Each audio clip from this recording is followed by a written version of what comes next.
कि इस कार्यक्रम में और बहुत ही शुभ अवसर है।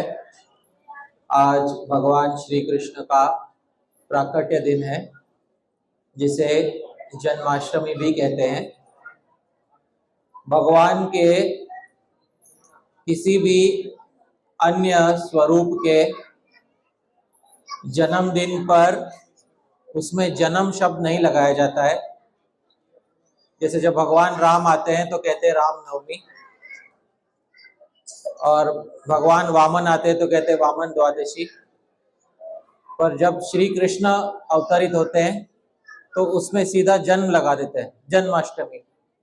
इसका अर्थ यह है कि भगवान के साथ साथ भगवान के सभी अवतारों का सम्मेलन इस एक रूप श्री कृष्ण में हो गया, और श्री कृष्ण का रूप ही सर्वोपरि इस प्रकार से स्पष्ट होता है।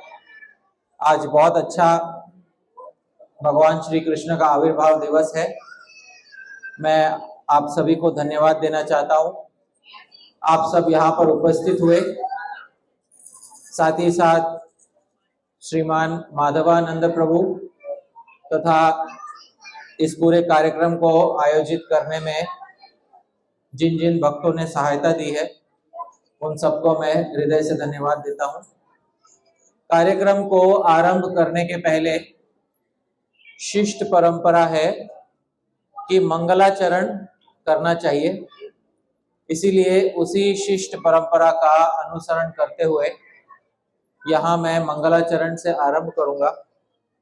मंगलाचरण के श्लोक प्रायः आप में से कई लोग जानते होंगे। जो जो भक्त लोग मंगलाचरण के श्लोकों को जानते हैं वो हमारे साथ गा सकते हैं। पहले मंगलाचरण किया जाएगा, फिर मैं आज भगवान श्री कृष्ण का हमारे जीवन में आज के दिन में 2025 में भगवान श्री कृष्ण का हमारे जीवन में क्या योगदान है, क्या महत्व है, उसके विषय में मैं कुछ कहूंगा। किंतु कुछ कहने से पहले मंगलाचरण से आरंभ किया जाएगा। जो भी भक्त इन श्लोकों को जानते हैं वो हमारे साथ गा सकते हैं। ओम अज्ञानतिमिरान्धस्य ज्ञानाञ्जनशलाकया चक्षुरुन्मीलितं येन तस्मै श्रीगुरवे नमः। श्रीचैतन्यमनोभीष्टं स्थापितं येन भूतले सोऽयं रूपः कदा मह्यं ददाति स्वपदान्तिकम्।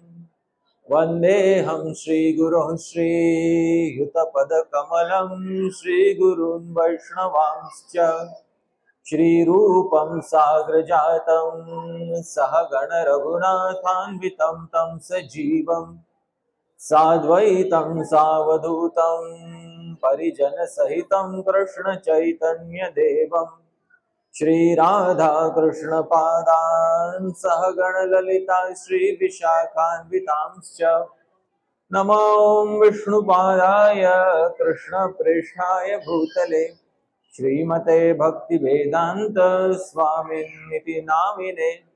नमस्ते सारस्वते देवे गौरवाणी प्रचारिणे निर्विशेष शून्यवादी पाश्चात्य देश तारिणे। नमो महावदान्याय कृष्ण प्रेम प्रदायते कृष्णाय कृष्ण चैतन्य नाम्ने गौरत्विषे नमः। हे कृष्ण करुणा सिंधो दीनबंधो जगत्पते गोपेश गोपिका कांत राधा कांत नमोस्तुते।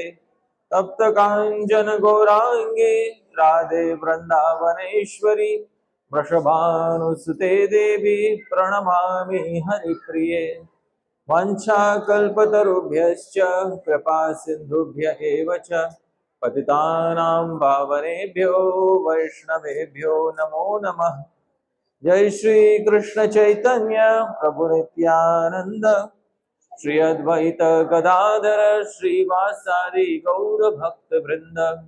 हरे कृष्ण कृष्ण कृष्ण हरे हरे, हरे राम राम राम हरे हरे। श्रील प्रभुपाद की जय। श्री कृष्ण जन्माष्टमी महामहोत्सव तिथि की जय। तो आप सभी का स्वागत है आज के इस कार्यक्रम में। और आप सभी ने अभी भगवान की लीलाओं पर आधारित, भक्तों की लीलाओं पर आधारित बहुत अच्छा सुंदर नाट्य देखा। अब जन्माष्टमी का जो समय है, यानी लगभग मध्य रात्रि का जो समय होता है, वही श्री कृष्ण के आविर्भाव का अर्थ होता है जन्म का काल माना जाता है। श्रीमद् भागवत में कहा गया है निशीथे तम उद्भूते, यानी जब रात का अंधेरा अपने चरम पर था और उसी समय मध्य रात्रि में भगवान का आविर्भाव मतलब भगवान का जन्म हुआ था। देखिए, एक होती है अष्टमी तिथि और एक होती है जयंती। आज अष्टमी तिथि है और हर साल जब अष्टमी आती है, जन्माष्टमी आती है, उसमें से किसी जन्माष्टमी पर यदि वही नक्षत्र हो जो श्री कृष्ण के जन्म के समय था। आप में से कौन कौन जानता है कि श्री कृष्ण के जन्म के समय कौन सा नक्षत्र था? कोई बता सकता है? रोहिणी नक्षत्र। तो यदि किसी जन्माष्टमी पर रोहिणी नक्षत्र संलग्न हो जाए अष्टमी के साथ, और यदि वह वो दिन भी हो, हफ्ते का वो दिन हो जिस दिन श्री कृष्ण प्रकट हुए थे, भगवान श्री कृष्ण 7 दिनों में से एक दिन है बुधवार को भगवान श्री कृष्ण का प्राकट्य हुआ था। तो जो दिन जन्माष्टमी हो और जिस दिन रोहिणी नक्षत्र भी हो और जिस दिन बुधवार भी हो, वो एक विशेष संयोग होता है, उसको जयंती कहते हैं। पर आज अष्टमी तो है, पर आज कौन सा वार है? आज शनिवार है। तो आज जयंती नहीं है, आज सामान्य अष्टमी है। फिर भी हर साल जन्माष्टमी मनाते ही हैं हम लोग, पर भक्त लोगों को विशेष आनंद तब होता है जब वैसा का वैसा संयोग हो जैसा लगभग 5000 वर्ष पूर्व भगवान के आविर्भाव के समय हुआ था। वो बहुत विशेष जन्माष्टमी होती है, क्योंकि उसमें भगवान के जन्म के समय जो सारे घटक थे, जिसको हम इंग्लिश में फैक्टर्स बोलते हैं, जो सारे फैक्टर्स थे, सारे घटक थे, वो सारे के सारे घटक ज्यों के त्यों उस समय विराजमान होते हैं। इसीलिए वो जन्माष्टमी बहुत विशेष होती है, उसको जयंती कहते हैं। आजकल किसी भी महत्वपूर्ण व्यक्ति के जन्म को हम लोग जयंती कहने लग जाते हैं, जबकि जयंती यह शब्द संस्कृत का मूल शब्द है। संस्कृत भाषा से यह शब्द आया है और संस्कृत भाषा में ही इसका नियम बनाया जाएगा कि जयंती किसको कहना है, किसको नहीं कहना है। क्योंकि जो शब्द जिस भाषा से आता है वही भाषा बताएगी कि उस शब्द का अर्थ क्या है। तो जयंती शब्द का अर्थ बताते हुए जो प्राचीन ग्रंथ है उसमें यह कहा गया है कि जब रोहिणी ऋक्ष संयुक्ता भवेद प्रौष्ठ पदे मासी जयंती नाम सा स्मृता। भाद्रपद के मास में, उत्तर भारत में भाद्रपद और दक्षिण भारत में श्रावण, आप समझ रहे हैं कि भारत में 2 विभिन्न पंचांग चलते हैं, एक उत्तर भारतीय, एक दक्षिण भारतीय। तो दक्षिण भारतीय पंचांग के अनुसार श्रावण महीना चल रहा है और उत्तर भारतीय पंचांग के अनुसार भाद्रपद चल रहा है। तो जब अष्टमी तिथि होती है और भाद्रपद मास, जिसको हम श्रावण कहते हैं हमारे दक्षिण भारतीय पंचांग में, उसमें जब रोहिणी नक्षत्र संलग्न होता है तभी उसको जयंती कहना चाहिए, अन्यथा उसको जयंती नहीं कहना चाहिए। तो जयंती ये बहुत विशेष शब्द है, और ये केवल श्री कृष्ण के आविर्भाव के लिए, वो भी हर साल नहीं, किसी किसी विशेष साल में ही जयंती शब्द का प्रयोग होता है। अन्यथा श्री कृष्ण के आविर्भाव के लिए भी प्रत्येक वर्ष जयंती का प्रयोग नहीं होता। जयंती तब होती है जब सारे घटक, सारे फैक्टर्स वैसे के वैसे हों जैसे 5000 वर्ष पूर्व श्री कृष्ण के आविर्भाव के समय हुए थे। हम इस संसार में अनेकानेक महत्वपूर्ण लोगों का जन्मदिन जब मनाते हैं, भारत में बहुत सारे महत्वपूर्ण लोगों के जन्मदिन पर छुट्टी दे दी जाती है, और वो उस छुट्टी को देने का एक प्रयोजन होता है। तो उस दिन क्या करेंगे? तो उस दिन आराम करेंगे, ऐसी मूल भावना नहीं होती है कि भाई आज इनका जन्मदिन है, आज आराम करो, ऐसा नहीं है। तो आज इनका जन्मदिन है, आज इनके बारे में कुछ जानो, कुछ समझो, इनका हमारे जीवन में क्या योगदान रहा है उसके विषय में जानो।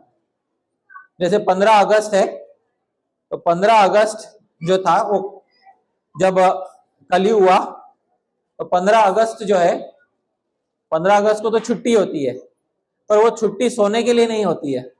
हाँ, घर पे वो छुट्टी इसलिए दी जाती है ताकि देश के सारे नागरिक बाहर निकलें और देश की स्वतंत्रता का क्या योगदान है हमारे जीवन में, इस विषय में कुछ जान सके, दूसरों को भी बता सके, कुछ गुणगान कर सके। यह 15 अगस्त की छुट्टी इसलिए दी गई है। यदि कोई बोलेगा नहीं मुझे कुछ नहीं करना, मुझे तो सोना है क्योंकि छुट्टी है, तो सरकार कहेगी भाई इससे अच्छा तुम काम करो 15 अगस्त को, ऐसा कहेंगे। आप समझ रहे?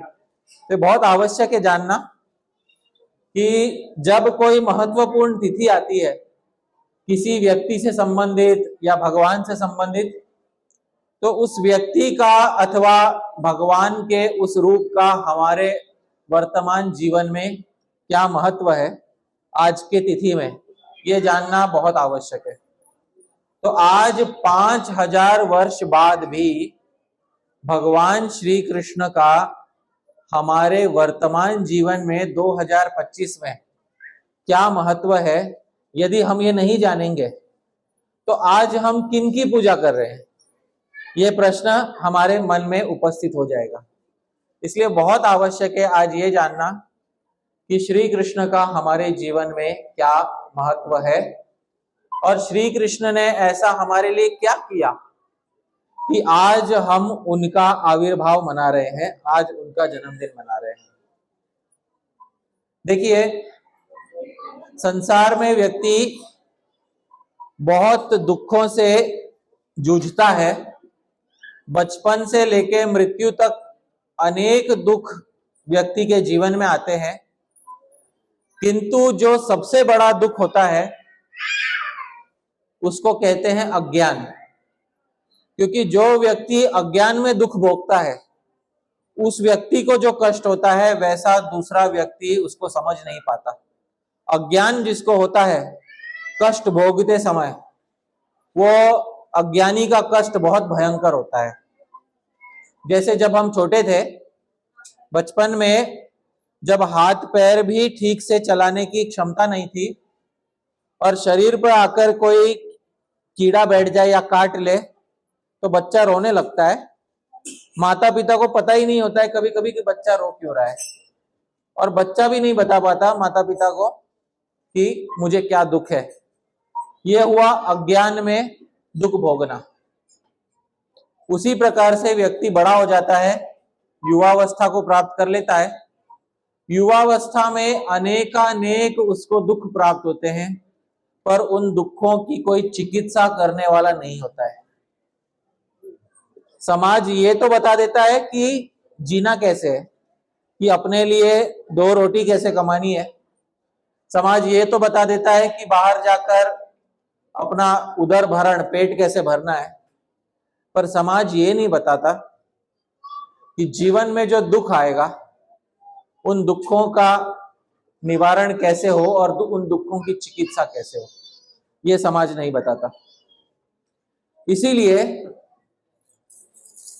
प्रायः विश्व में, पूरे संसार में अनेक लोग दुख में जीते हैं। और आज भले ही आज हमारी सुख सामग्री बहुत बढ़ गई हो, आज हम लोग कहते हैं 2025 में हमारे पास क्या नहीं है, सारे सुख साधन है।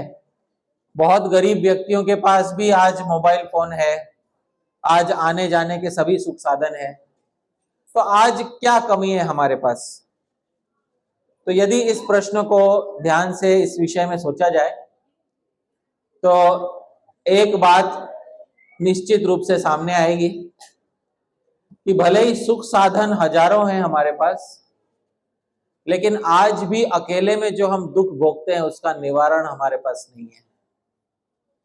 और अकेले में जो दुख होता है हमको, ये सब हम व्यक्तिगत रूप से हम लोग जानते हैं। और ये मुझे किसी प्रमाण पत्र पर लिखकर देने की आवश्यकता नहीं है कि हर किसी के जीवन में दुख है। स्पष्ट है कि हर किसी के जीवन में दुख है। हाथ उठाइए, कौन कौन ऐसा व्यक्ति है जिसके जीवन में बहुत भयंकर दुख है? देखिए, हाथ उठाने में भी शर्माते हैं हम लोग, है कि नहीं? हा? कुछ दुख ऐसे होते हैं ना कि बोले नहीं जाते,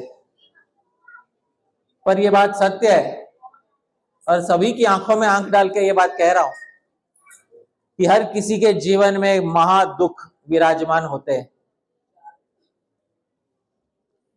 अच्छा, शरीर से मत हाथ उठाइए, मन में तो हाथ उठाइए। सही बात है कि नहीं? हा? जीवन में जिसने अब तक दुख देखा नहीं है, या तो वो बहुत छोटा है, उसको दुख देखना बाकी है, या तो कोई पागल ही होगा जो कहता होगा कि मैंने जीवन में महान दुख नहीं देखे। बहुत सारे दुख हमने इस जीवन में देखे और आगे भी देखेंगे। किसी किसी को अच्छी संतान ही नहीं मिली, संतान अच्छी चाहिए थी, आज्ञाकारी चाहिए थी संतान, संतान ही आज्ञाकारी नहीं मिली। किसी दूसरे को तो संतान ही नहीं मिली, आज्ञाकारी छोड़ दीजिए, कोई कोई है जिसको संतान ही प्राप्त नहीं हुए, जिसको कोई कोई है पति पत्नी, पत्नी को पति से भारी क्लेश हुआ है पर किसी के सामने कह नहीं सकते। कोई कोई पति है जिसको पत्नी से बहुत भारी क्लेश हुआ है लेकिन लोगों के सामने कह नहीं सकते। कोई कोई है जो इन सब में से किसी से क्लेश हुआ है, उसको सरकार से क्लेश हुआ है, बहुत टैक्स उसका लिया है सरकार ने, बाहरी जीवन में उसको बहुत क्लेश हुआ है, पर हाथ उठाया नहीं जाता। क्यों? क्योंकि हम शर्माते हैं लोगों के सामने ये बताने में कि हम वास्तव में बहुत दुख के भोगी हैं। इसीलिए लज्जावश हम अपने दुख को छुपा लेते हैं। लेकिन सत्य बात यह है कि जितना इस संसार में भय और दुख है उतना और कहीं पर भी नहीं देखने मिलता है। एक बहुत महान कवि हुए जिनका नाम था भर्तृहरि। उन्होंने एक बहुत अच्छा संस्कृत में श्लोक लिखा और उस श्लोक में इस संसार का उन्होंने वर्णन किया। उस श्लोक में गाऊंगा और बहुत सार गर्भित श्लोक है, उसका मैं अर्थ समझाऊंगा। भोगे रोग भयं कुले च्युति भयं वेते नृपालाद भयं माने दैन्य भयं बले रिपु भयं रूपे जराया भयं शास्त्रे वादि भयं गुणे खल भयं काये कृतांताद भयं सर्वं वस्तु भयान्वितं भुवि नृणां वैराग्यमेवा भयं। श्री भर्तृहरि कहते हैं भोगे रोग भयम, संसार में बहुत भोग है, खाने पीने की बहुत वस्तु है, पर खाते समय भी एक भय लगा रहता है, ज्यादा खा लेंगे तो क्या हो जाएगा? रोग हो जाएगा।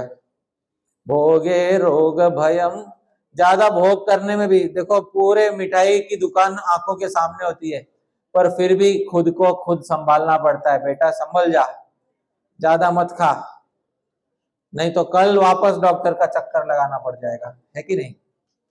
भोग करने की इच्छा तो बहुत है, बचपन में बहुत भोग कर लिए, पहले 25 साल शरीर से जो करवाना था वो करवा लिया, अब बाकी के जीवन शरीर हमसे जो करवाना है वो करवा रहा है। अब ऐसी परिस्थिति हो रही है। तो भोगे रोग भयम, भोग करने में भी किसका भय लगा हुआ है? रोग का भय लगा हुआ है। कुले च्युति भयम, किसी बहुत बड़े परिवार में यदि जन्म ले लिया तो भी भय लगा रहता है। जैसे किसी परिवार में जन्म लिया जिसमें सभी डॉक्टर है, अब जिसने जन्म लिया वो डॉक्टर नहीं बना तो उसके लिए वो तो बहुत बड़ा कुल का कलंक बन जाएगा। आप समझ रहे? कुले च्युति भयम, तो बड़े कुल में पैदा होना भी भय का कारण होता है। वित्ते नृपालाद भयम, वित्ते बहुत पैसा कमा लिया तो हमेशा सरकार का भय लगा रहता है। माने दैन्य भयम, किसी किसी का समाज में बहुत मान सम्मान है तो उसको एक भय लगा रहता है कि कोई हमारे मान सम्मान को ठेस न पहुंचे। मैं इतना प्रतिष्ठित व्यक्ति हूं, मेरा बच्चा कोई ऐसा काम न करे जिससे मेरे नाम पे कलंक लग जाए, मेरे घर वाले कोई ऐसा काम न करे जिससे मेरे नाम पर कलंक लग जाए। बले रिपु भयम, और कोई बहुत बलवान नेता है उसको हमेशा शत्रु नेता का भय लगा रहता है। रूपे जराया भयम, और जिसको बहुत अच्छा रूप होता है, जो बहुत सुंदर होता है इस संसार में, इस संसार में जिसको सुंदरता दी जाती है ना, उसका एक मित्र हो जाता है, वो है दर्पण, आईना जिसको कहते हैं, उसका मित्र होता है कि नहीं? जितना समय वो अपने मित्र के साथ बिताता है दर्पण के साथ, उतना वो और किसी के साथ नहीं बिताता। दर्पण को अपना मित्र मानता है और दर्पण से हमेशा पूछता है देखो मैं कितना सुंदर हूं, और दर्पण उसको बोलता है हाँ तुम बहुत सुंदर हो। धीरे धीरे उसको भय लगने लगता है क्योंकि यही मित्र उसको असलियत दिखाने लगता है। रूपे जरा या भयम, जब उसको जरा अवस्था यानी बुढ़ापा सामने आने लगता है तो यही मित्र दर्पण उसका शत्रु बन जाता है। तब यह मित्र उसके काम नहीं आता, क्योंकि जवानी में जितना आनंद उठाना था वो तो उठा लिया, अब बुढ़ापा अकेले में बीतेगा, ये भय सताने लगता है। इसलिए रूपे जरा या भयम, शास्त्रे वादि भयम, कोई कोई बहुत शास्त्र सीख लेता है, उसको हमेशा भय रहता है कि मुझसे अधिक शास्त्र जानने वाला यदि को हो तो मुझे हरा देगा।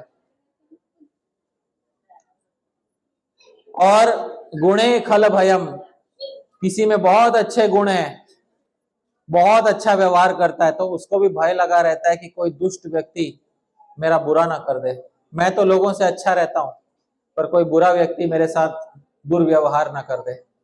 और यदि इनमें से कोई भय नहीं है तो अंतिम भय तो है ही काये कृतांतात भयम, शरीर में मर जाने का भय तो हमेशा लगा रहता है। भर्तृहरि कहते हैं सर्वम वस्तु भयान्वितम, इस संसार के सभी वस्तुओं में भय घुस गया है। भुवि नृणाम वैराग्यम एवा भयम, एक ही चीज में अभय है, वो है वैराग्य। त्याग करने में कोई भय नहीं है। आप समझ रहे? तो ये भर्तृहरि समझाते हैं ये संसार कैसा भरा हुआ है भय से, और इस संसार में कैसा हर व्यक्ति किस प्रकार से दुखों को भोगता है। मैं पुनः पूछता हूं, और थोड़ा अब इस बार थोड़ी हिम्मत दिखाइए और बोलिए कौन कौन है जिसने जीवन में महान दुख देखे हैं? हाथ उठाइए। अभी थोड़े ज्यादा लोगों ने देखा, पहले थोड़ा शर्मा रहे थे, अभी अधिक लोगों ने हाथ उठाया। मैं आपकी सहायता करता हूं, मैंने भी महान दुख देखा है। अब बोलिए कौन कौन है जिसने महान दुख देखे जीवन में? हाँ, अभी अधिक लोग हैं। जिसने महान दुख देखा नहीं है, ठीक है, थोड़े समय की प्रतीक्षा कीजिए। आप में और महान दुख में बस थोड़े काल का ही अंतर है। जिसने सच में अभी तक महान दुख नहीं देखा है, थोड़े ही समय की बात है, क्योंकि संसार में जब दुख आता है एक बात बोली जाती है, हिंदी में ऐसा कहते हैं, भगवान की लाठी आवाज नहीं करती, ऐसा कहा जाता है। तो जब दुख आता है तब ऐसा आता है, उसको मराठी भाषा में कहते हैं मुक्याचा मार, मतलब मुंह बंद करके मारा जाता है ना जब किसी को, जब वो चिल्ला भी नहीं सकता, वो कहते हैं उसको। तो जब दुख आता है जीवन में तो इस प्रकार आता है कि कभी कभी किसी के सामने हम व्यक्त नहीं कर सकते कि ऐसा दुख हमारे जीवन में होता है। अब जब हमारे जीवन में दुख आता है उस समय हमारे मन में एक भावना उत्पन्न होती है, उस भावना को शास्त्र में कहते हैं मोह। क्या कहते हैं उसको? मोह। मोह का मतलब क्या होता है?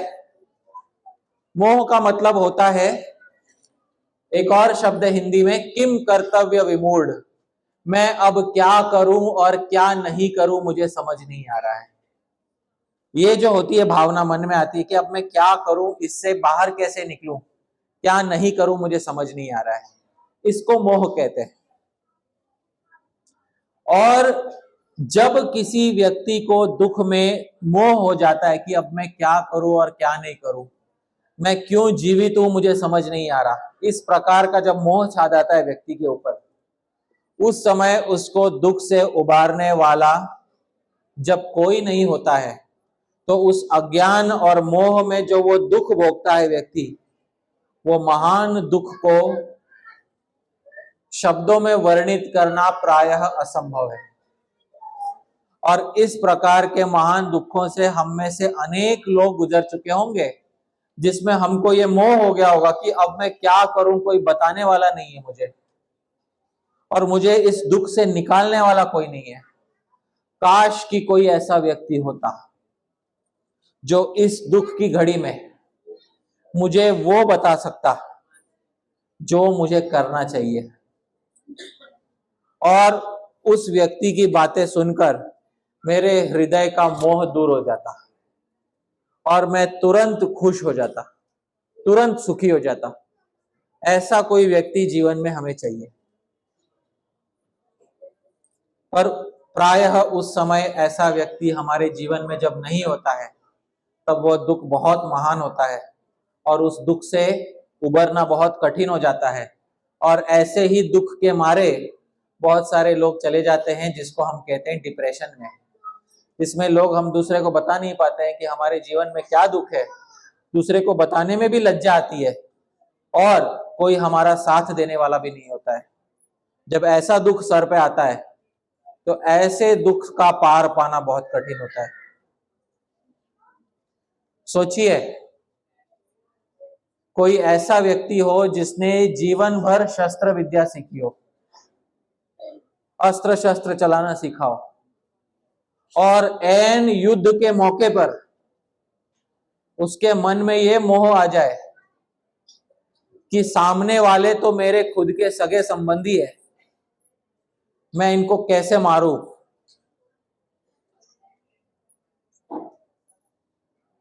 और इस मोह की घड़ी में एक व्यक्ति पड़ गया था, और कौन पड़ गया था आप सभी जानते हैं, कौन था वो? अर्जुन। और अर्जुन पहली बार अपने सगे संबंधियों के सामने युद्ध नहीं कर रहे थे। महाभारत में वर्णन है कि पांडवों को 12 वर्ष का वनवास और 1 वर्ष का अज्ञातवास हुआ था, और वो 1 वर्ष का अज्ञातवास उन्होंने विराट देश में मत्स्य नरेश के अंतर्गत बिताए थे। और जब वह 1 वर्ष का अज्ञातवास समाप्त हुआ तो वो ऐसे हुआ कि कीचक का युद्ध, कीचक का वध करने पर भीम का जो रहस्य खुल गया और पूरी कौरव सेना को पता चल गया कि सारे पांडव मत्स्य राजा के शरण में है। पूरी कौरव सेना, कुछ ही समय बाकी था अज्ञातवास का समय पूरा होने, पूरी कौरव सेना जो है उन्होंने मत्स्य देश पर आक्रमण कर दिया ताकि पांडवों का भेद खुल जाए। और उस समय एक ही व्यक्ति पूरी कौरव सेना के सामने भेष बदल कर आया, और उस समय पूरी कौरव सेना का सामना डटकर एक व्यक्ति ने किया और एक अकेले व्यक्ति ने पूरी कौरव सेना को मूर्छित किया। वो व्यक्ति कौन थे? अर्जुन। उस समय अर्जुन को कोई मोह नहीं हुआ, कोई मोह नहीं हुआ अपने ही पितामह पर बाण चलाने के लिए। उस समय अर्जुन को कोई मोह नहीं हुआ अपने ही भाइयों पर आक्रमण करने में। बहुत विडंबना का विषय है कि अज्ञातवास को समाप्त हुआ और पांडवों का अज्ञातवास सफल भी हुआ, भंग नहीं हुआ। और उसके बाद भी जब दुर्योधन ने कहा कि मैं तीखी सुई की नोक जितनी भूमि भी नहीं दूंगा, उसके बाद जब युद्ध ठन गया, अब के जो युद्ध हुआ, तब अर्जुन के मन में मोह आ गया।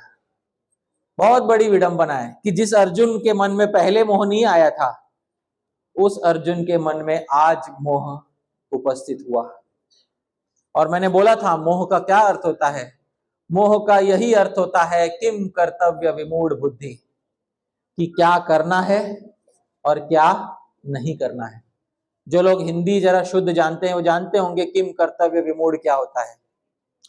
किम कर्तव्य, क्या करना है, इस विषय में जब बुद्धि विमूढ़ हो जाती है, मूर्ख हो जाती है बुद्धि, उसको कहते हैं किम कर्तव्य विमूढ़। तो बुद्धि जब किम कर्तव्य विमूढ़ हो जाती है इस प्रकार से, तो वास्तव में अर्जुन को मोहित नहीं होना चाहिए था, क्योंकि अर्जुन पहले ही अपना शंख बजा चुके थे। भगवत गीता में वर्णन आता है कि मोह बाद में हुआ, शंख पहले बजाए गए। इसका मतलब अर्जुन पहले युद्ध के लिए उत्साहित थे। सबसे पहला शंख भीष्म पितामह ने बजाया और भीष्म पितामह के शंख बजाने के बाद सभी पांडवों ने और कौरवों ने अपने अपने शंख बजाए।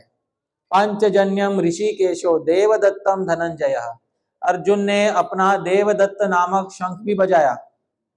यदि अर्जुन उस समय मोह में होते तो क्या अर्जुन शंख बजाते? बताइए, हाँ या ना? नहीं बजाते, क्योंकि शंख बजाना अर्थात युद्ध का आरंभ होना ही माना गया है। तो अर्जुन ने पहले शंख बजाकर युद्ध का आरंभ घोषित कर दिया था।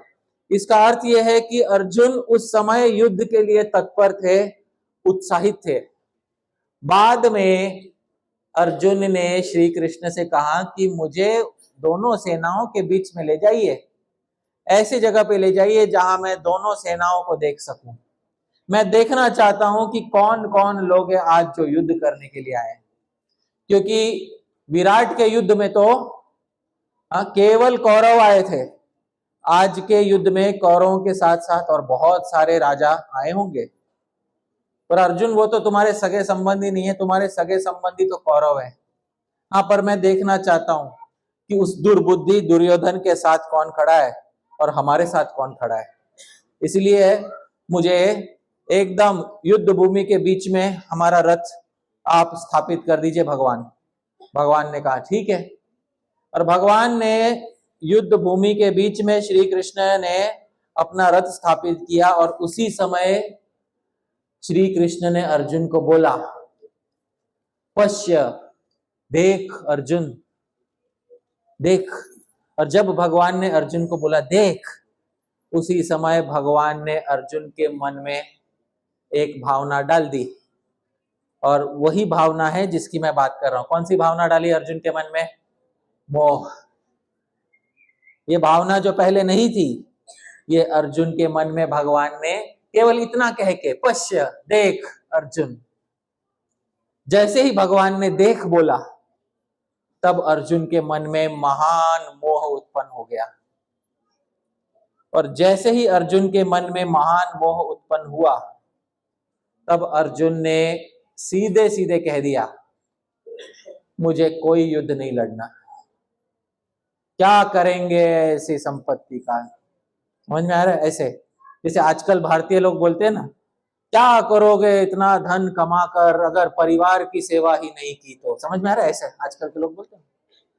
वैसे ही अर्जुन भी तर्क देने लगे, क्या फायदा इतना सब कमाकर जब परिवार के साथ ही उसको हम भोग नहीं पाएंगे तो। जब ये सभी मर जाएंगे तो हम किसके साथ भोगेंगे? इस प्रकार के तर्क देने लगे। केवल तर्क देने के बाद भगवान से इतना तो पूछ सकते थे कि भगवान मैं युद्ध करूं या नहीं करूं? पूछा भी नहीं, सीधा बोल दिया न युद्ध से, युद्ध नहीं करूंगा। सीधा अपना निष्कर्ष सुना दिया, मैं युद्ध नहीं करूंगा, सीधा निष्कर्ष सुना दिया। और अपना धनुष बाण नीचे रख दिया और रथ पर बैठ के अपना हाथ सर पे दे दिया और आंसू बहाने लगे। इस प्रकार अर्जुन की स्थिति युद्ध भूमि के बीच में हो गई थी। अब मुझे बताइए, ऐसा मोह है किसके सामने जाकर बोला जाए? किसके सामने बोला जाए? दुर्योधन के सामने जाके बोले मुझे बहुत दुख हो रहा है कि मैं आज तुमसे युद्ध करूंगा, चलेगा? दुर्योधन के सामने जाके बोलेंगे तो दुर्योधन तो उसी की प्रतीक्षा कर रहा है। ये देखो रण बहादुर आज अश्रु बहा रहा है। किसके सामने जाकर बोले? गुरु द्रोणाचार्य के सामने जाकर बोले? द्रोणाचार्य बोलेंगे इसी के लिए मैंने तुमको इतना शिक्षा दिया था कि आज तुम इस तरह से रो, इसी के लिए मैंने तुमको इतना सिखा पढ़ा के बड़ा किया था। किसके सामने जाकर बोले? भीष्म पितामह के सामने। भीष्म पितामह के सामने जाकर बोलेंगे तो फिर काय को कृष्ण को अपना शांति दूत बनाकर भेजा? तुम पांडवों ने जब यही काम करना था तुमको, शंख बज चुका है, अब क्या कर रहे अर्जुन? अर्जुन किसके सामने अपना दुख कहे? बोलिए। आज कोई एक व्यक्ति अपने आप को उस परिस्थिति में देखिए, क्योंकि जब तक हम अपने आप को उस परिस्थिति में नहीं देखते तब तक हमें समझ नहीं आएगा कि अर्जुन को जो दुख हुआ, जो मोह हुआ, वो कैसा था। और अर्जुन भगवान को इसी मोह के बारे में बताते हैं दूसरे अध्याय में, यद्वा जयेम यदि वानो जयेयु। क्या करें हम पता नहीं, हम जीतेंगे या हारेंगे इसका भी पता नहीं हमको, क्या करें या क्या नहीं करें।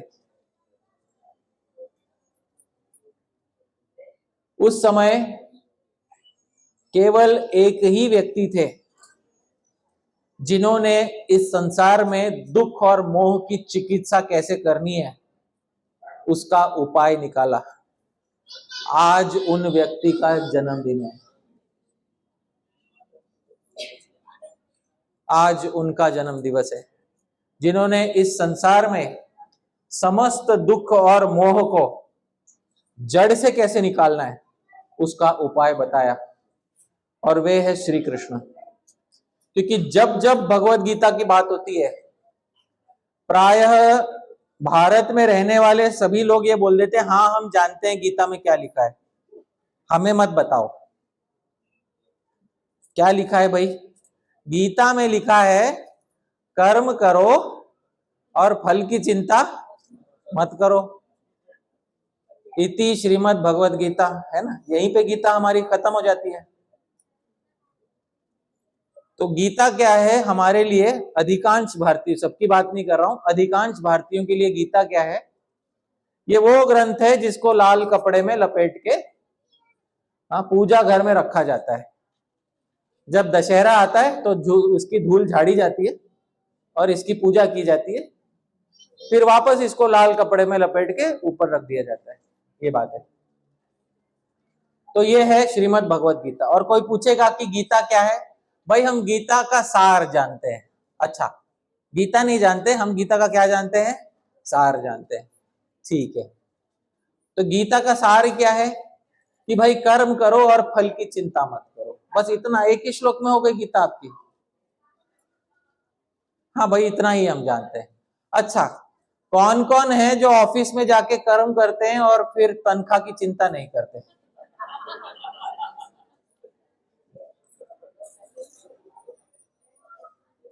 भाई यही बोला ना अपन, में यही सुना है, कर्म करो और फल की चिंता मत करो। तो महीने के 300 दिन ऑफिस में काम करो और जब तनख्वाह का समय आए तो अपने बॉस को कह दो मुझे चिंता नहीं है, मत दो, मैं कर्म करता हूं, फल की चिंता नहीं करता। तो इस प्रकार का हम भारतीयों के मन में हमारे ही भगवत गीता के विषय में जो घोर अज्ञान है, ये हमारे दुखों का मूल कारण है, क्योंकि हम ही नहीं जानते। इसको शास्त्र में कहते हैं विस्मृत कंठमणि न्याय कहते हैं इसको, कि पुराने जमाने में एक न्याय बताते थे कि किसी के गले में उसने अच्छा हीरा पहना हुआ था, कुछ समय बाद भूल गया कि गले में हीरा पहना है, पूरे इधर उधर ढूंढ रहा है कहाँ पे है, बाद में पता चला अरे गले में ही पहना हुआ है। आप समझ रहे हैं? आजकल इसका नया कोई चश्मा ऐसे यहाँ लगा देता है, फिर पूरा घर भर चश्मा ढूंढता है, फिर पता चलता है चश्मा तो यही था, सर पे लगाया हुआ था। इसी न्याय को कहते हैं विस्मृत कंठमणि न्याय। अतः भाई हमारे दुखों का क्या निवारण है, क्या निवारण है, इसके लिए पूरा संसार भर हम घूम लेते हैं, और जब मन का दुख जाता नहीं है तो किसी साइकोलॉजिस्ट के पास जाके उसे 10, 15, 20 हजार रुपया दे देते हैं, और फिर उससे पूछते हैं कि हमारे दुखों का निवारण क्या है। आप समझ रहे? जबकि भारतीय परंपरा यह है कि पहले दुखों को जान लो, और पहले दुख क्या होता है उसे सीख लो, और दुखों का निवारण क्या होता है उसे पहले जान लो। क्योंकि जो दुखों का निवारण नहीं जानता वो अज्ञानी होकर दुख भोगेगा, वो पशु की तरह दुख भोगेगा। और कौन कौन है जो यहाँ पशु की तरह अज्ञान में दुख भोगना चाहता है? कोई भी दुख भोगना नहीं चाहता। तो दुख की चिकित्सा कैसे करनी है, उसके लिए पहले भगवान को किसी को दुख में डालना पड़ा। धन्य है वो व्यक्ति जिसने हमारे लिए दुख देखा। कौन वो व्यक्ति था जिसको भगवान ने दुख में डाला हमारे सबके लिए? कौन था? अर्जुन। अर्जुन के माध्यम से भगवान ने हम सबको वो बताया जिससे हम सब दुखों से निकल सकते हैं। और जो भगवत गीता को ठीक से नहीं जानते वो व्यक्ति निश्चित दुख भोगते हैं। इसका प्रमाण पत्र देने की आवश्यकता नहीं, स्टैम्प पेपर पर लिखकर आप ले लो। जो गीता के सिद्धांतों को नहीं जानते वो निश्चित दुख भोगते हैं, निश्चित दुख भोगते हैं। समूची भगवत गीता इसीलिए लिखी गई थी ताकि व्यक्तिगत जीवन में जो हमें सबसे अधिक क्लेश दे रहा है, हमें सबसे अधिक क्लेश कौन दे रहा है हमारे जीवन में? कहिए। हमारा खुद का मन दे रहा है, यही तो मोहित हो रहा है। तो जो सबसे अधिक क्लेश हमें दे रहा है हमारे जीवन में, जो हमारा खुद का मन है, उस मन को अपना मित्र कैसे बनाया जाए। आज हमारे शत्रु की तरह जो रह रहा है, आप समझ सकते हैं, रोज हम एक शत्रु की तरह 24 घंटे किसी शत्रु के साथ रह रहे हैं। 24 घंटा शत्रु के साथ रहना सुख है या दुख है? बताइए मुझे, क्या है? दुख है। यदि उसी शत्रु को मित्र बना लिया जाए तो हमारे साथ दुख होगा या सुख होगा? सुख होगा। पर वो मन ऐसा है कि हमारे साथ ऐसे शत्रु की तरह व्यवहार करता है कि छोटी से छोटी चीज में हमको बड़ा दुख देने लगता है। इस शत्रु को मित्र बनाने की कला भगवान ने गीता में सिखाई। सबसे पहले श्री कृष्ण ने गीता में अर्जुन को एक बात बताई, अर्जुन तू बहुत बड़ी पंडिताई की बातें करता है, बहुत बड़ी बड़ी बातें कर रहा है कि मैं युद्ध नहीं करूंगा, युद्ध करने का क्या फायदा, क्या लाभ होगा जब हमारे परिवार वाले ही मर जाएंगे। अर्जुन इतनी बड़ी बड़ी पंडिताई की बातें मत कर, वास्तव में तू अपंडित की तरह, मूर्खों की तरह बात कर रहा है। अर्जुन सबसे पहले एक बात सीख, और अर्जुन के माध्यम से हम सबको भगवान बता रहे हैं, सबसे पहले एक बात सीखो, इस संसार में एक विवेक सभी को रखना चाहिए। और यह आज गीता का सबसे महत्वपूर्ण विवेक जो भगवान ने सबसे पहले अर्जुन को बताया, जो अधिकांश भारतीय या तो जानते नहीं है या तो अपनाते नहीं है, और इसीलिए मोहवश दुख के सागर में डूबे जा रहे हैं। पहले भगवान ने अर्जुन को बताया, अर्जुन सत और असत के बीच में भेद करना सीख। अब मुझे बताइए कौन कौन जानता है सत्य क्या होता है और असत क्या होता है? देखिए आजू बाजू में, देखिए कितने लोग हाथ ऊपर उठाए, देखिए कितने लोग भगवत गीता जानते हैं। देखिए, क्योंकि जो भगवत गीता जानता वो जानता कि सत और असत क्या होता है। अधिकांश लोग भगवत गीता की पहली शिक्षा को ही नहीं जानते हैं, जिसमें भगवान ने कहा था ना सतो विद्यते भावो ना भावो विद्यते सतः। अर्जुन, सत और असत का भेद करना सीख। सत क्या होता है बताता हूं, असत क्या होता है वो भी बताता हूं। जिस वस्तु का, जिस व्यक्ति का आरंभ होता है अंत होता है, आरंभ और अंत वाली वस्तु को असत कहा गया है। क्या कहा गया है? असत। और जिसका न तो आदि है न तो अंत है, उस आत्मा को और उन भगवान को सत कहा गया है। तो मुझे बताइए, आप सब लोग विचार कीजिए अपने मन में, आपको जीवन में सबसे बड़ा दुख जो है वो दुख असत को लेकर है या सत को लेकर है? सोचिएगा। और मैं आपको लिख कर दे देता हूं, गारंटी लिख कर दे देता हूं, आपका जवाब असत होगा, क्योंकि सत को लेकर कभी दुख होता ही नहीं है। असत वो वस्तु होती है जिसका आदि होता है और जिसका क्या होता है? अंत। जिस वस्तु या व्यक्ति को लेकर आपका दुख है, वो वस्तु या व्यक्ति असत है या सत है? सच बताइए। असत है। और आप जो जीवात्मा रूप में शरीर के अंदर विद्यमान हो, जो शरीर के पहले भी था और शरीर के बाद भी रहेगा, जिसका ना तो कोई आदि था ना तो कोई अंत है, जीवात्मा असत है या सत है? सत है। इस सद असद का विवेक न करने के कारण अर्जुन तुझे मोह हुआ है। ये सबसे पहला काउंसलिंग का लेसन जिसको हम बोलते हैं, भगवान ने अर्जुन को दिया और अर्जुन के माध्यम से हम सबको दिया। अर्जुन, सद असद का विवेक रख। तूने उस भूमि में जन्म लिया है जिस भूमि में वेद है, जिस भूमि में सबसे पहले जन्म और मृत्यु से नहीं डरना है यह सिखाया जाता है। आप समझ रहे हैं? अर्जुन, तूने उस भूमि में जन्म लिया है जिस भूमि में सबसे पहले जन्म और मृत्यु से निडर कैसे होना है यह सिखाया जाता है। आज तू किस लिए डर रहा है? किस बात का तुझे मोह हो रहा है अर्जुन? ये पहले भगवान ने सिखाया। ये वो भारत भूमि है जहां के व्यक्ति मृत्यु से नहीं डरते, बाकी मृत्यु से जिनको भय नहीं होता, मृत्यु से जिनको दुख नहीं होता, बाकी और वस्तुओं से क्यों दुख हो? अर्जुन, सत और असत में पहले तू विवेक कर। ये भगवत गीता की सबसे पहली शिक्षा है और इस शिक्षा को सद और असद का विवेक ना होने के कारण अधिकांश भारतीय लोग, सभी की बात नहीं कर रहा क्योंकि कुछ ज्ञानी अभी भी है भारत में, भगवान का आशीर्वाद है इस भूमि पर कि आज भी कुछ लोग हैं जो भगवत गीता को केवल पूजा के लिए नहीं निकालते, उसका अध्ययन भी करते हैं। तो जिनको वास्तविक ज्ञान है उनकी बात नहीं करा, अधिकांश जो भारतवर्ष में भी अज्ञानी बन के घूम रहे हैं उनको ये लग रहा है कि भौतिक संसार में प्रगति करना सुख है, बहुत बड़ा सुख है हमारे जीवन में। आज मैं इतना कमाऊंगा, कल और कमाऊंगा, परसों और कमाऊंगा, यही तो सुख है। हमारे बाप दादा दुख में जीवन बिताए, हम वैसा नहीं बिताएंगे, हम सुख में जिएंगे। यही तो है आज का भारत, झूठ नहीं बोल रहा हूं। ऋणम कृत्वा घृतम पिबेत यावत जीवेत सुखम जीवेत।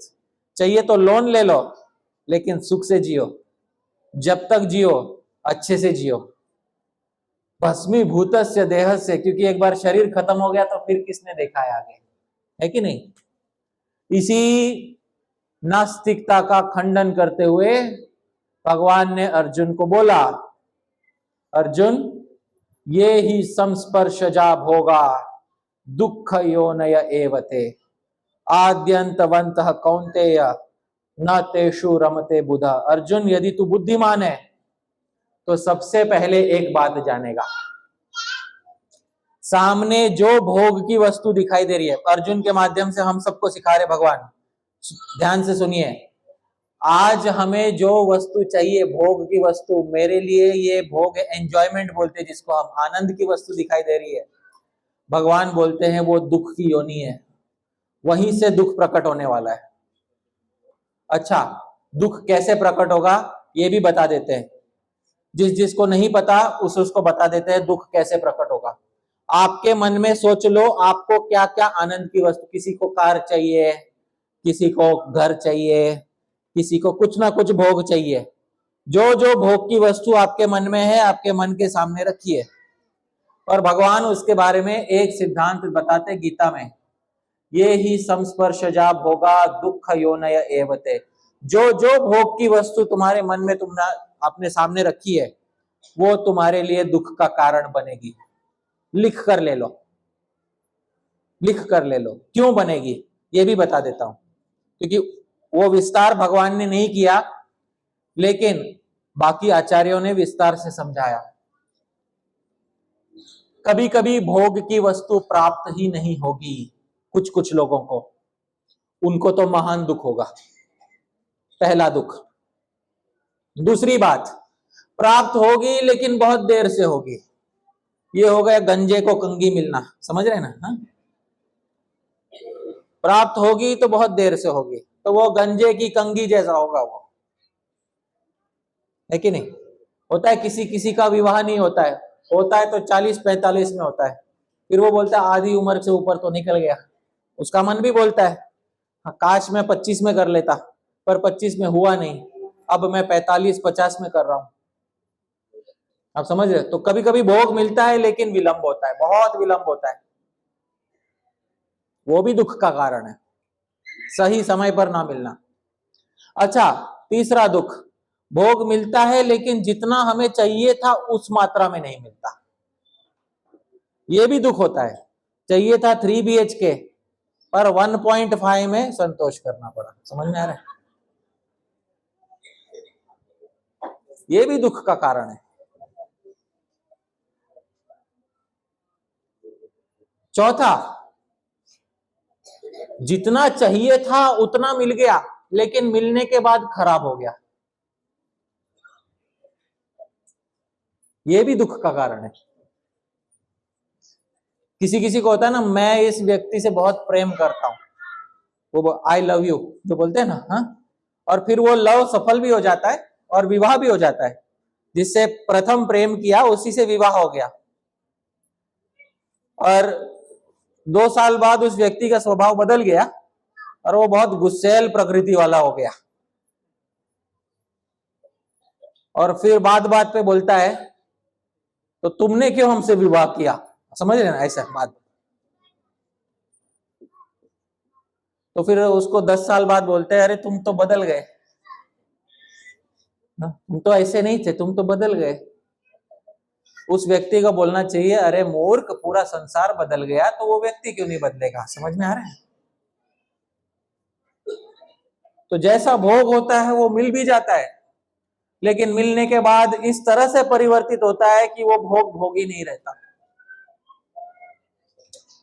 और कभी कभी भोग मिलता है लेकिन कोई दूसरा छीन लेता है, उसमें तो महान दुख होता है।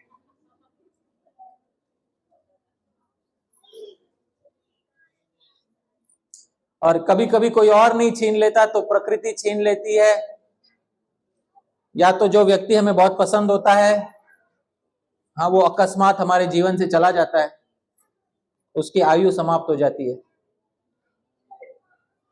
मुझे बताइए, जो हमारे सामने सुख रूप में प्रतीत हो रहा है वो सुख है या दुख है? क्या है? दुख है ना? इसी बात को गीता में भगवान ने बताया, ये ही संस्पर्शजा भोगा दुख योनय एवते आद्यंतवंतः कौन्तेय न तेषु रमते बुधा। अर्जुन, सबसे पहले बुद्धिमान बनो और अपने भोगों में आसक्ति त्यागो, भोगों में आसक्ति त्यागो। इसीलिए भगवान ने अर्जुन का जो काउंसलिंग किया उस समय, जो भगवान ने अर्जुन को मोह से निकाला, अर्जुन गीता के अंत में स्वयं बोलते हैं नष्टो मोह स्मृतिर्लब्ध्वा, मेरा मोह नष्ट हो गया भगवान, और मुझे स्मृति प्राप्त हो गई, मुझे मैं वापस वैसा हो गया हूं। करिष्ये वचनम तव, आप जो बोलोगे मैं वो करूंगा, जो आप बोलोगे अब मैं वो करूंगा। और भगवान चाहते थे कि महाभारत का युद्ध हो और अर्जुन रणभूमि में अपना पराक्रम दिखाए, और अर्जुन ने ठीक वैसा ही किया। जब अर्जुन के सामने पितामह भीष्म भी आए, तब अर्जुन बिना मोहित हुए अर्जुन ने पितामह भीष्म तक पर, क्षत्रिय कर्तव्य होने के कारण पितामह भीष्म तक पर आक्रमण करके कुरुक्षेत्र में रणभूमि में विजय प्राप्त की। और अर्जुन के माध्यम से भगवान ने हमें ये सिखाया कि किस प्रकार इस संसार में बिना मोहित हुए जीना है, क्योंकि जो दूसरे के मोह में पड़ जाता है उस व्यक्ति के नसीब में दुख ही दुख है, ये आप लिख कर ले लो, चाहे वो कोई भी हो, बड़ा से बड़ा व्यक्ति भी क्यों ना हो। मोह दुख का परम कारण बनेगा, इसमें कोई संशय नहीं है। और आज आप में से जो जो दुखी हुए हैं, मैं पुनः प्रश्न पूछता हूं, सत्य के कारण दुखी हुए हैं कि असत के कारण दुखी हुए हैं? और आप स्वयं कौन हो, सत हो या असत हो? आप आत्मा हो या शरीर हो?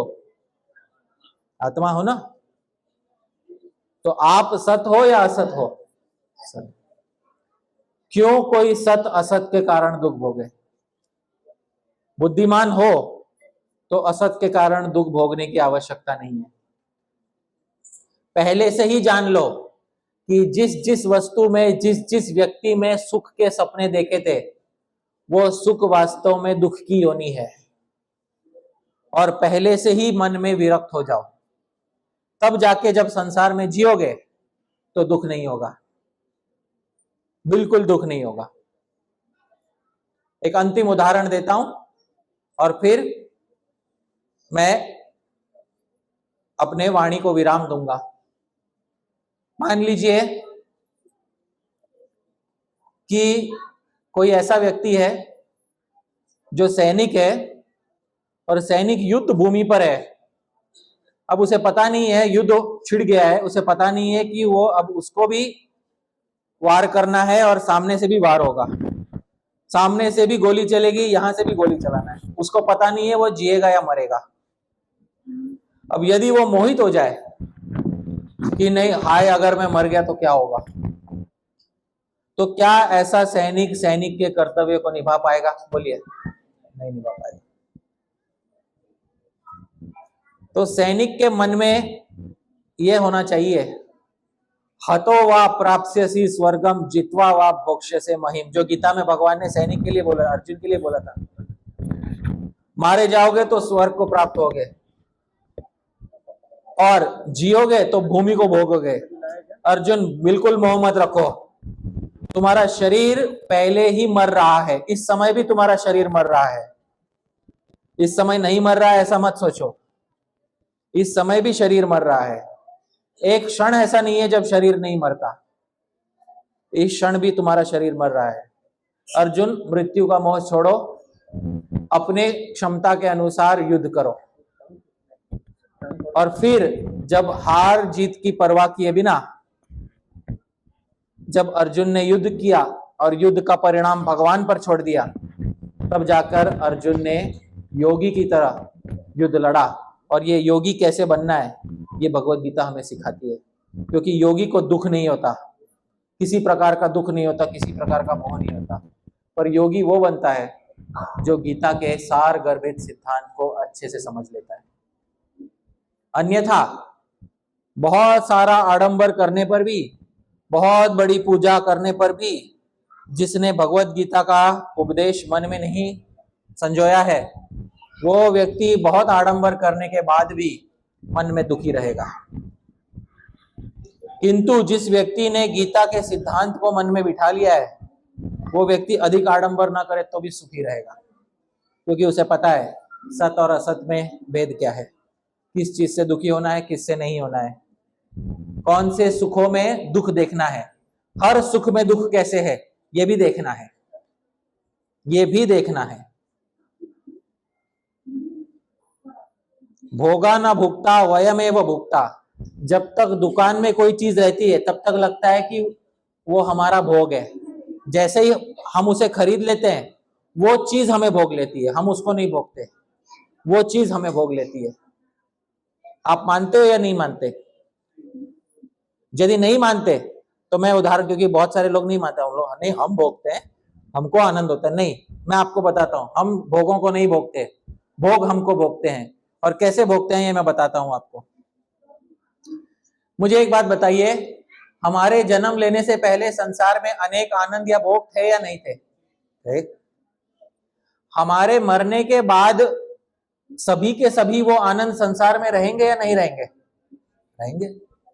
तो हमारे मरने के पहले भी भोग ज्यों का त्यों था, हमारे जन्मने के पहले भी ज्यों का त्यों था, हमारे मरने के बाद भी ज्यों का त्यों है। तो भोगा कौन गया, भोग या हम?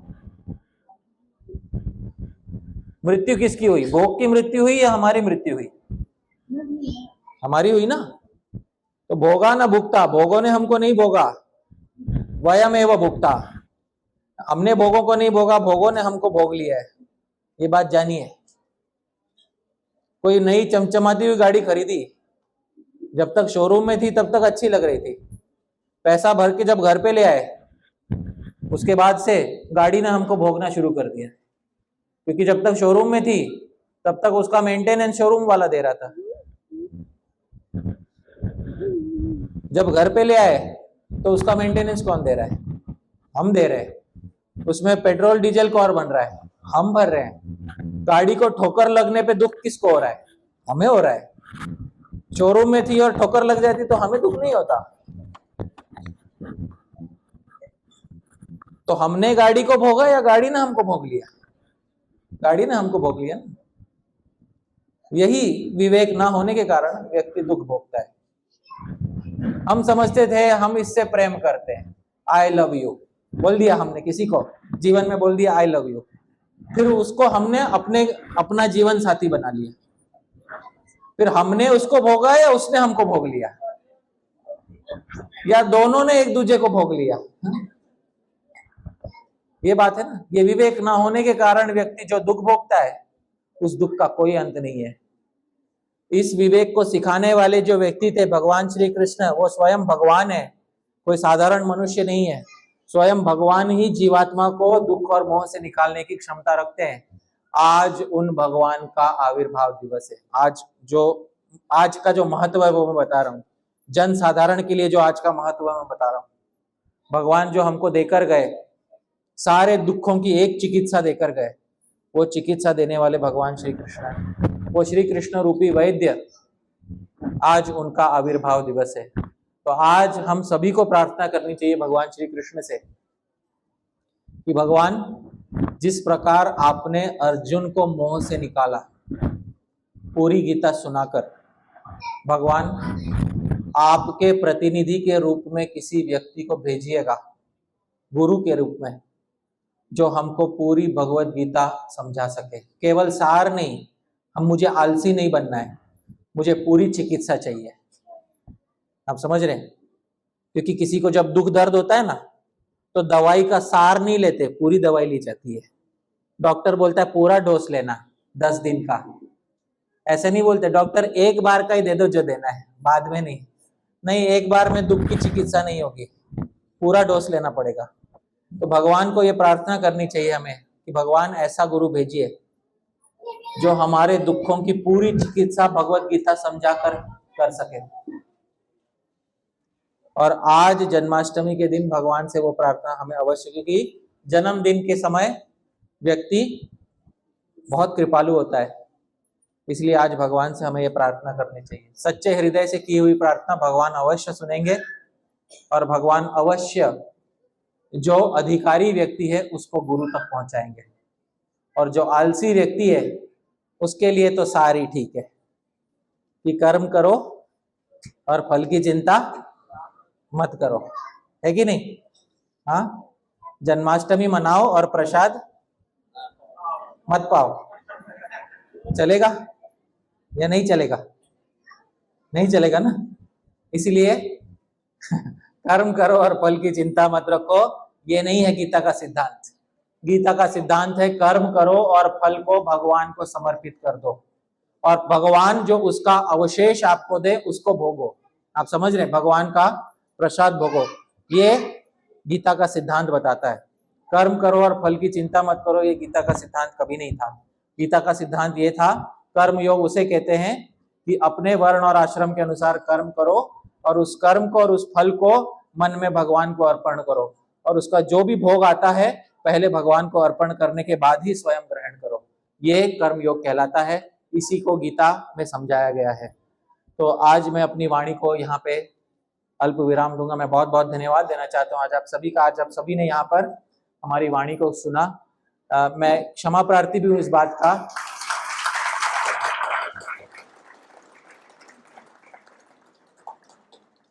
मैं इस बात का क्षमा प्रार्थी भी हूँ कि हमने बोलते समय कुछ कठोर शब्द बोले, क्योंकि